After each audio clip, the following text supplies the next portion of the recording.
All right. Wild Robot Escapes. It's going to read chapter 23, The Rifle. Here we go. The wolves returned the very next morning. Shortly after dawn, they leaped from the trees and started chasing a poor calf through the pasture. Roz managed to drive them off, but that night they returned again. The herd came stampeding into the barn as the wolves laughed and trotted back to the fields. The cows were in shock. They refused to leave the barn. If this continued, the herd would produce less milk, the farm would lose money, and Mr. Sharif would send Roz back to the factory. Something had to be done. Knock, knock, knock. The dog barked and the children opened the door. "How'd you get all those scrapes?" said Jaya. "Is everything okay?" said Jad. "I must speak with your father," said Roz. Mr. Sharif came to the door and Roz explained the problem. At the first mention of wolves, he sent his children to their rooms, but the dog stayed. Oscar had no idea what the man and the robot were discussing, and his tail happily wagged as he stood beside them. However, his tail stopped wagging when Mr. Sharif handed Roz a rifle. The dog had seen the rifle in action, and it frightened him to his core. He scurried into the bushes and hid there whimpering, while the conversation went on. "What do you mean you can't fire a rifle?" the man yelled. "Roz, you're a farmer now, and sometimes farmers have to kill animals." It was the first time Mr. Sharif had ever yelled at Roz. She waited patiently as words and spittle flew from his mouth. "My farm and my family are in danger, Roz. Roz, I order you to kill those wolves." "I cannot follow that order because I am not programmed to be violent." Mr. Sharif let out a heavy sigh. He knew Roz was right, but when he reached for the weapon, she wouldn't let go. The man stared at the robot. The robot stared at the dog. The dog stared at the rifle. Oscar was still whimpering and hiding in the bushes. Just the sight of the rifle had sent him into a panic. It was hard to believe that such a fearful animal was related to wolves. But dogs are related to wolves, thought the robot, and her computer brain began buzzing with activity. She thought of dogs and wolves and rifles. She thought of Shadow, the wolf leader, and the long, straight scar on his side. Then she had an idea.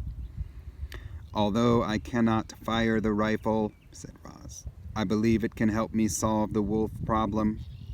Mr. Sharif frowned. He didn't know what the robot was getting at, but he was happy to let her handle the wolves by herself. "Fine, try it your way," he said. "Just don't lose any cows, or else we might have to lose a robot, too." Chapter 24. The Bluff. Oh, look. Looks like Roz hiding in grass. The cows peered out from the barn at Roz. The robot was holding the rifle. She carried it to the far side of the pasture and placed it by her feet.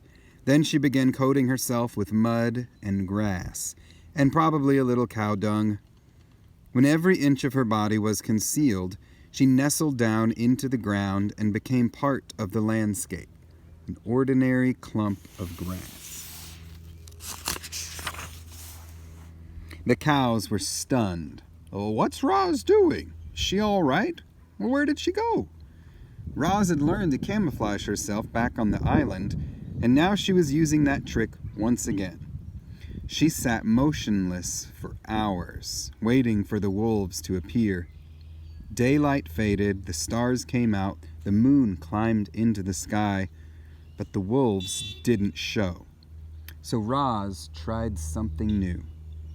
The robot was an excellent mimic, and she began crying out in the sad voice of a wounded calf. "Please help me," she cried. "I have hurt my leg and I cannot move." Crickets chirped. "Please help me." An owl hooted. "I cannot move." The calf's voice continued crying out. Finally, as the moon dipped behind the trees, 7 wolves slunk into the pasture. Shadow led the way, silently stalking through the night. Covered in dark fur, he was practically invisible. Only his long, pale scar gave him away. Noses sniffed, eyes searched, ears listened, then a clump of grass began rustling. "There," whispered Shadow. "The calf is hiding in that tall grass." "Something feels wrong to me, Shadow," said a female wolf. "This is too easy." "I make the decisions, Barb," snapped the wolf leader. "Slash, lurk, fang, circle around and wait for my signal." Oh, look, got a wolf right here. Get out of here, you wolf. Chicken. Here, let me finish reading this. The book? Well, no, just the chapter or two. She's eating your The toe. wolf is eating the toe. Slash, lurk, fang, circle around and wait for my signal. The 3 wolves dashed off. When they were in position, Shadow gave the signal, and his pack closed in on the wounded calf. With each step, the grass rustled more and more until the ground seemed to be moving. And then the ground really was moving. Grass and dirt crumbled aside, and there was the robot, standing tall, pointing the rifle at the wolf leader. The pack froze. "Hello, Shadow," growled the robot. "My name is Roz. I see from your scar that you are familiar with rifles. You have been shot at before. You know what will happen if I pull this trigger." Reader, you and I are well aware that our robot was not programmed to be violent. Roz couldn't have pulled the trigger if she wanted to. She didn't want to. She was bluffing. Of course, Shadow didn't know any of this. As far as the wolf knew, he was defeated. And so he did what wolves do when they're defeated. He lay down and he cowered before the robot. For the first time anyone could recall, the wolf leader looked weak. "I do not want to hurt any wolves," Roz continued. "But if you return to this farm, I will have no choice.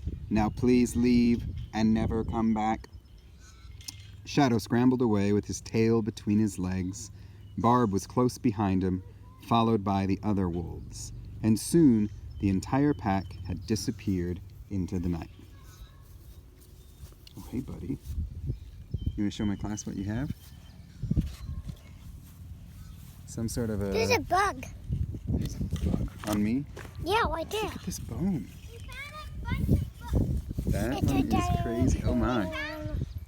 So many bones. We found a whole body of bones in our woods that wasn't even, it wasn't together. It was like not a skeleton, but it was like definitely like a bison or a horse or a cow. It's big. We think it's a bison because once a bison died and it smelled really bad, and we think the people took it into the woods. Yeah. Guess maybe we'll never know, but there's lots of bones.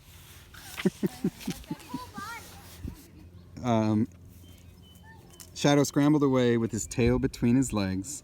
Barb was close behind him, followed by the other wolves, and soon the entire pack had disappeared into the night.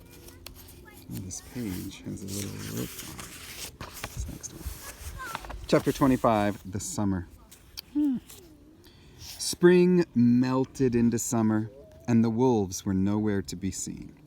Perhaps Roz had scared off the pack for good. Or perhaps the heat was keeping them away. You see, it was the hottest time of the year on the farm.